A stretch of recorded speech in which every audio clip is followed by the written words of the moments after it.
Jaya Radha Madhava Punya Vihari.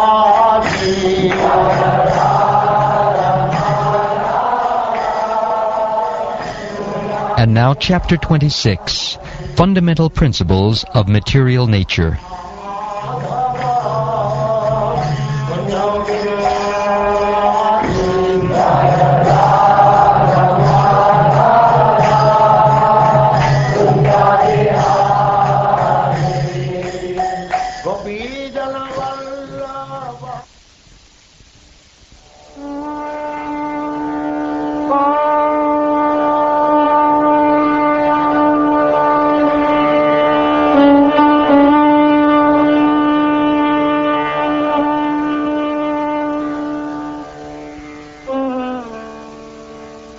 The Personality of Godhead, Kapila, continued, My dear Mother, now I shall describe unto you the different categories of the Absolute Truth, knowing which any person can be released from the influence of the modes of material nature. Knowledge is the ultimate perfection of self-realization. I shall explain that knowledge unto you, by which the knots of attachment to the material world are cut. The Supreme Personality of Godhead is the Supreme Soul, and He has no beginning. He is transcendental to the material modes of nature, and beyond the existence of this material world. He is perceivable everywhere, because He is self-effulgent, and by His self-effulgent luster the entire creation is maintained. As His pastime, the Supreme Personality of Godhead, the greatest of the great, accepted the subtle material energy which is invested with three material modes of nature, and which is related with Vishnu. Divided into varieties by her threefold modes, material nature creates the forms of the living entities, and the living entities, seeing this, are illusioned by the knowledge-covering feature of the illusory energy. Because of his forgetfulness, the transcendental living entity accepts the influence of material energy as his field of activities, and thus actuated, he wrongly applies the activities to himself. Material consciousness is the cause of one's conditional life, in which conditions are enforced upon the living entity by the material energy. Although the spirit soul does not do anything, and is transcendental to such activities, he is thus affected by conditional life. The cause of the conditioned soul's material body and senses, and the senses presiding deities, the demigods, is the material nature. This is understood by learned men. The feelings of happiness and distress of the soul, who is transcendental by nature, are caused by the spirit soul himself.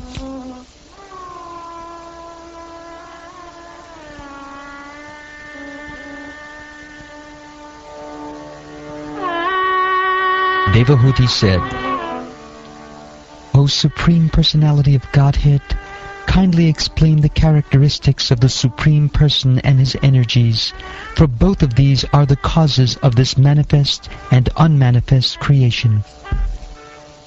The Supreme Personality of Godhead said, The unmanifested eternal combination of the three modes is the cause of the manifest state, and is called Pradhan.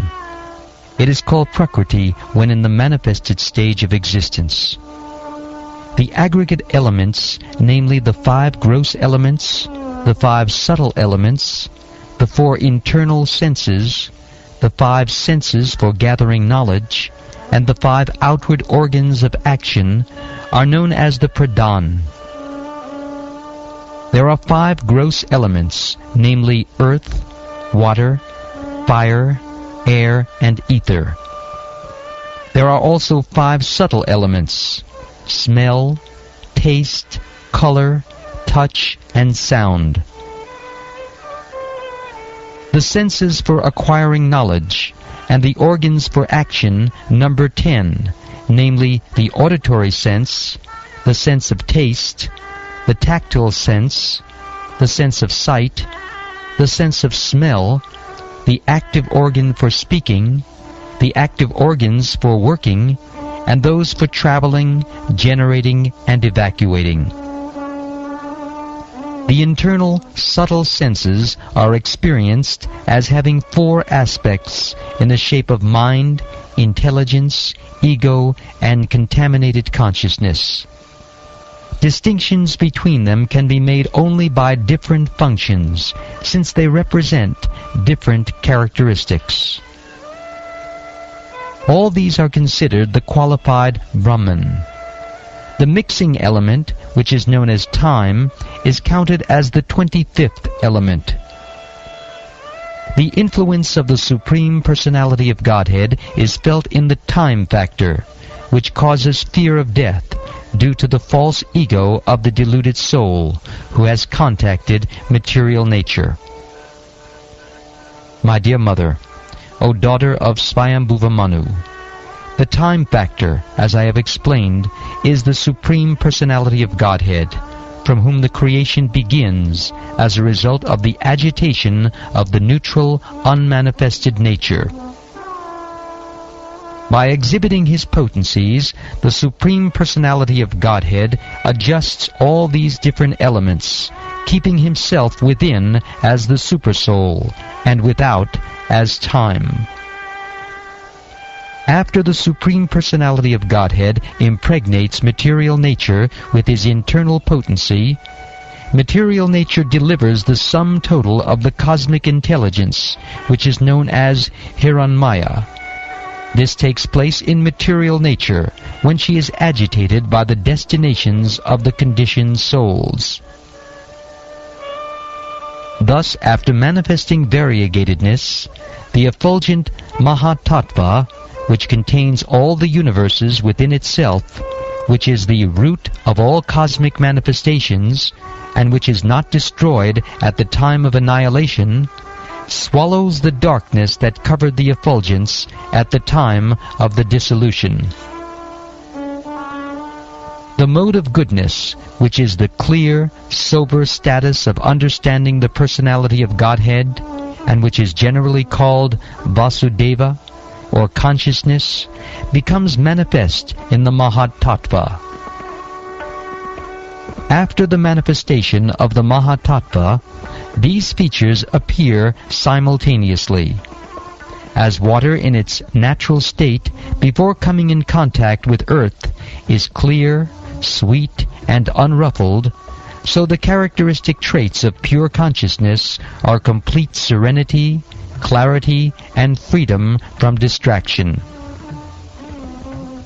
The material ego springs up from the Mahatattva, which evolved from the Lord's own energy. The material ego is endowed predominantly with active power of three kinds: good, passionate, and ignorant.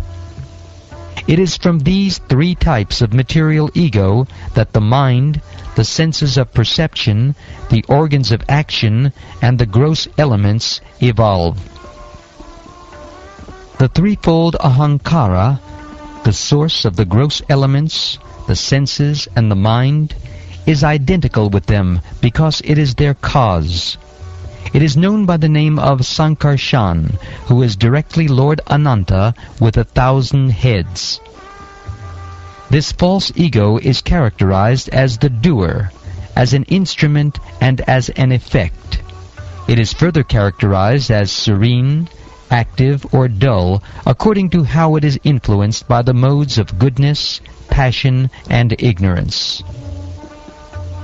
From the false ego of goodness, another transformation takes place. From this evolves the mind, whose thoughts and reflections give rise to desire. The mind of the living entity is known by the name of Lord Aniruddha, the supreme ruler of the senses. He possesses a bluish-black form resembling a lotus flower growing in the autumn. He is found slowly by the yogis. By transformation of the false ego in passion, intelligence takes birth, O virtuous lady. The functions of intelligence are to help in ascertaining the nature of objects when they come into view, and to help the senses. Doubt, misapprehension, correct apprehension, memory, and sleep, as determined by their different functions, are said to be the distinct characteristics of intelligence. Egoism in the mode of passion produces two kinds of senses: the senses for acquiring knowledge and the senses of action. The senses of action depend on the vital energy, and the senses for acquiring knowledge depend on intelligence. When egoism in ignorance is agitated by the sex energy of the Supreme Personality of Godhead, the subtle element sound is manifested, and from sound come the ethereal sky and the sense of hearing.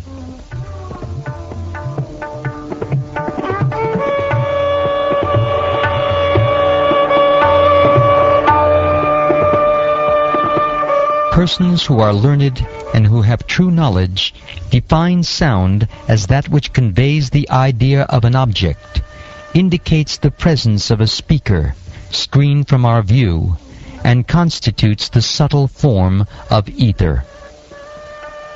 The activities and characteristics of the ethereal element can be observed as accommodation for the room for the external and internal existences of all living entities, namely the field of activities of the vital air, the senses, and the mind.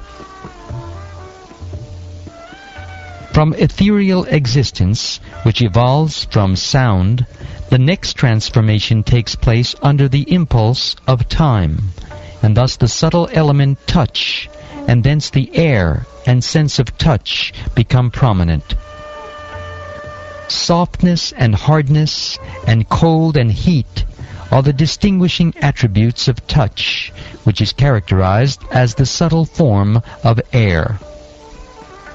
The action of the air is exhibited in movements, mixing, allowing approach to the objects of sound and other sense perceptions, and providing for proper functioning of all other senses. By interactions of the air and the sensations of touch, one receives different forms according to destiny. By evolution of such forms there is fire, and the eye sees different forms in color. My dear mother, the characteristics of form are understood by dimension, quality, and individuality. The form of fire is appreciated by its effulgence. Fire is appreciated by its light and by its ability to cook, to digest, to destroy cold, to evaporate, and to give rise to hunger, thirst, eating, and drinking. By the interaction of fire and the visual sensation, the subtle element taste evolves under a superior arrangement. From taste, water is produced, and the tongue, which perceives taste, is also manifested. Although originally one, taste becomes manifold as astringent, sweet, bitter, pungent, sour, and salty due to contact with other substances.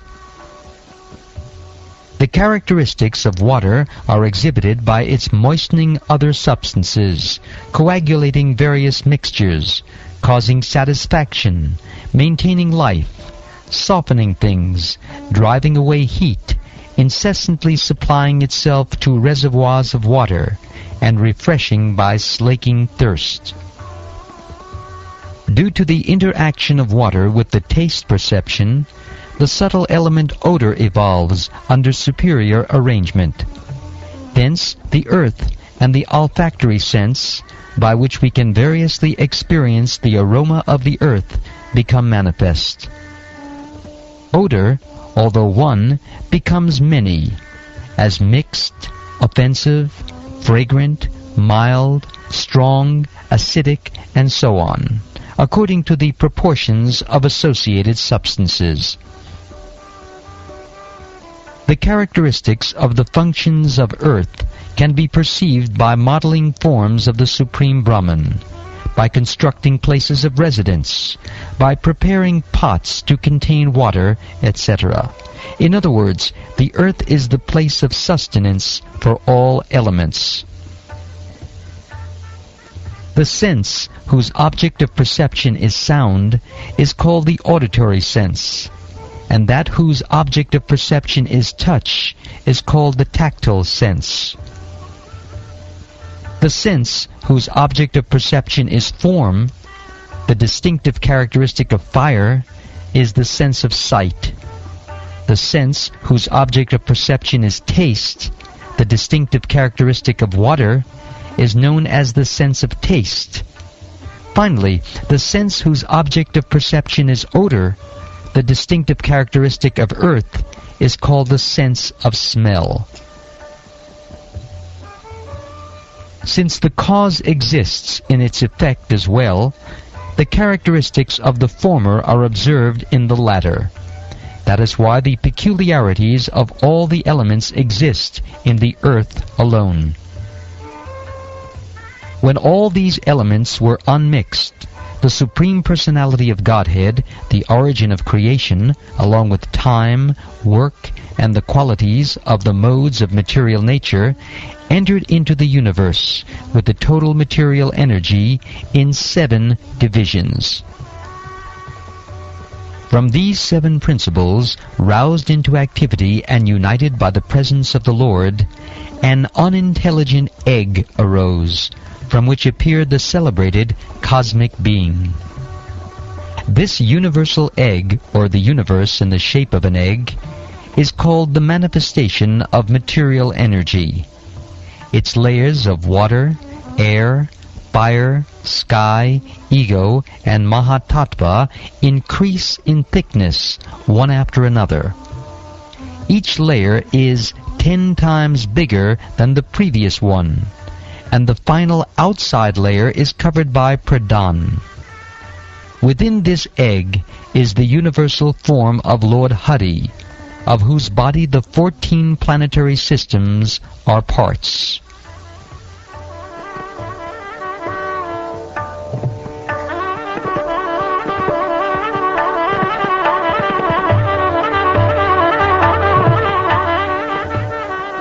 The Supreme Personality of Godhead, the Virat Purusha, situated himself in that golden egg which was lying on the water, and he divided it into many departments.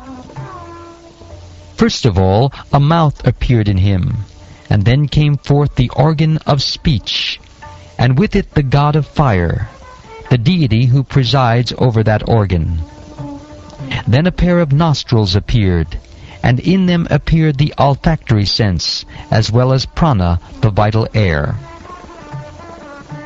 In the wake of the olfactory sense came the wind god, who presides over that sense. Thereafter a pair of eyes appeared in the universal form, and in them the sense of sight. In the wake of this sense came the sun god, who presides over it. Next there appeared in him a pair of ears, and in them the auditory sense, and in its wake the Dig Devatas, or the deities who preside over the directions. Then the universal form of the Lord, the Virat Purusha, manifested his skin, and thereupon the hair, mustache, and beard appeared. After this, all the herbs and drugs became manifested, and then his genitals also appeared.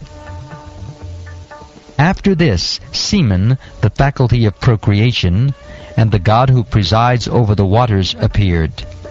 Next appeared the anus, and then the organs of defecation, and thereupon the god of death, who is feared throughout the universe. Thereafter the 2 hands of the universal form of the Lord became manifested, and with them the power of grasping and dropping things. And after that Lord Indra appeared. Next the legs became manifested, and with them the process of movement, and after that Lord Vishnu appeared. the veins of the universal body became manifested, and thereafter the red corpuscles, or blood. In their wake came the rivers, the deities presiding over the veins, and then appeared an abdomen. Next grew feelings of hunger and thirst, and in their wake came the manifestation of the oceans. Then a heart became manifest, and in the wake of the heart the mind appeared. After the mind, the moon appeared. Intelligence appeared next, and after intelligence, Lord Brahma appeared. Then the false ego appeared, and then Lord Shiva. And after the appearance of Lord Shiva came consciousness, and the deity presiding over consciousness. When the demigods and presiding deities of the various senses were thus manifested, they wanted to wake their origin of appearance. But upon failing to do so, they re-entered the body of the Virat Purusha, one after another, in order to wake him. The god of fire entered his mouth with the organ of speech, but the Virat Purusha could not be aroused. Then the god of wind entered his nostrils with the sense of smell, but still the Virat Purusha refused to be awakened. The sun god entered the eyes of the Virat Purusha with the sense of sight, but still the Virat Purusha did not get up. Similarly, the predominating deities of the directions entered through his ears with the sense of hearing, but still he did not get up. The predominating deities of the skin, herbs, and seasoning plants entered the skin of the Virat Purusha with the hair of the body, but the cosmic being refused to get up even then. The god predominating over water entered his organ of generation with the faculty of procreation, but the Virat Purusha still would not rise. The god of death entered his anus with the organ of defecation, but the Virat Purusha could not be spurred to activity. The god Indra entered the hands with their power of grasping and dropping things, but the Virat Purusha would not get up even then. Lord Vishnu entered his feet with the faculty of locomotion, but the Virat Purusha refused to stand up even then. The rivers entered his blood vessels with the blood and the power of circulation, but still the cosmic being could not be made to stir.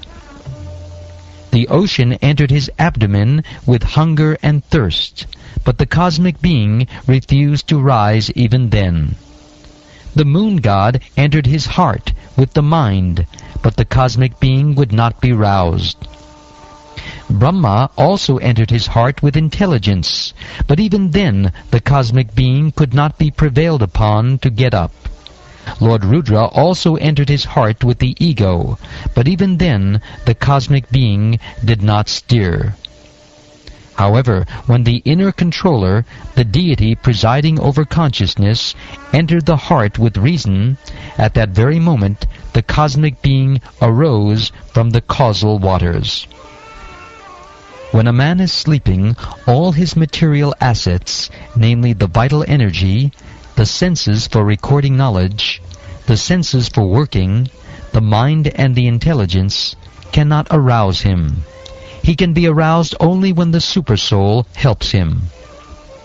Therefore, through devotion, detachment, and advancement in spiritual knowledge, acquired through concentrated devotional service, one should contemplate that Supersoul as present in this very body, although simultaneously apart from it.